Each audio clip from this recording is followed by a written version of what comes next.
Cześć, dzień dobry, nazywam się Arpan Shrestha witam was na moim kanale Nanubabu blog. नमस्कार, म अर्पण श्रेष्ठ मेरो channel नानुबाबु ब्लगमा तपाईहरु सबैजनालाई वेलकम गर्न चाहन्छु।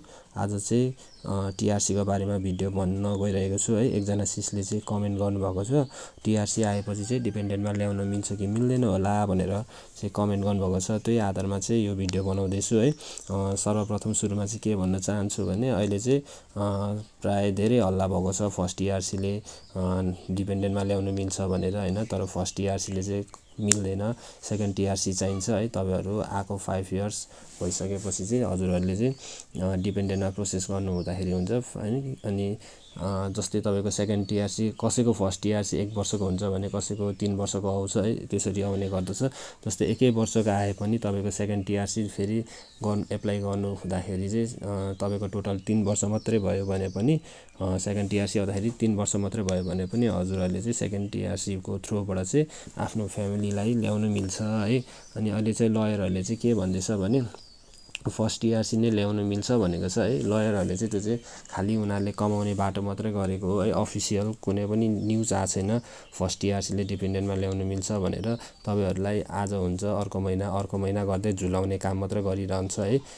तपाईहरु चाहिँ ढुक्क साथ नबस्नु होला, फर्स्ट टीआरसी ले वाइफ ल्याउन मिल्छ भनेर, नानीहरु मिल्छ है, फ्यामिली ल्याउन मिल्छ भनेर चाहिँ तपाईहरु ढुक्क नपर्नु होला, किनभने फर्स्ट टीआरसी ले ल्याउन मिल्दैन है। यो चाहिँ किन यस्तो गरिरहेको छ भने अहिले चाहिँ अब पोल्यान्डमा चाहिँ बाहिरबाट मान्छे आउनु छोड्यो नि त है। अनि त्यही भएर अब उनीहरुले बाहिरबाट आउने मान्छेहरुले धेरै जनाले प्राय जसो प्राइभेट गर्ने भएको कारणले उनीहरुले त्यहाँबाट इन्कम गरिरहेको थियो भने अब अहिले चाहिँ पोल्यान्डको जनताहरुले चाहिँ यहाँ मान्छे धेरै भएको कारणले उनीहरुले काम अलिक पाउनलाई साह्रो गाह्रो भएको कारणले गर्दाखेरि चाहिँ पोल्यान्डमा चाहिँ उनीहरुले आवाज उठाएको कारणले है EU बाट अब चाहिँ पोल्यान्डमा आएर टीआरसी बनिँदैन भनेर चाहिँ न्यूज पनि आइसकेको छ। किनभने अब यो चाहिँ भनेको जुनदेखि चाहिँ एक्टिभ हुने हो है, जुन महिनादेखि एक्टिभ हुन्छ लागु हुन्छ, अनि त्यसपछि चाहिँ मान्छे आउँदैन। अनि अब वकिलहरुले त कमाउनु पर्यो नि त उनीहरुले पनि हैन, मान्छे थोरै आउँछ। त्यही भएर चाहिँ उनीहरुले फर्स्ट टीआरसी ले पनि मिल्छ प्रोसेस गर्दा हुन्छ, तर 100% भनिदिँदैन हैन,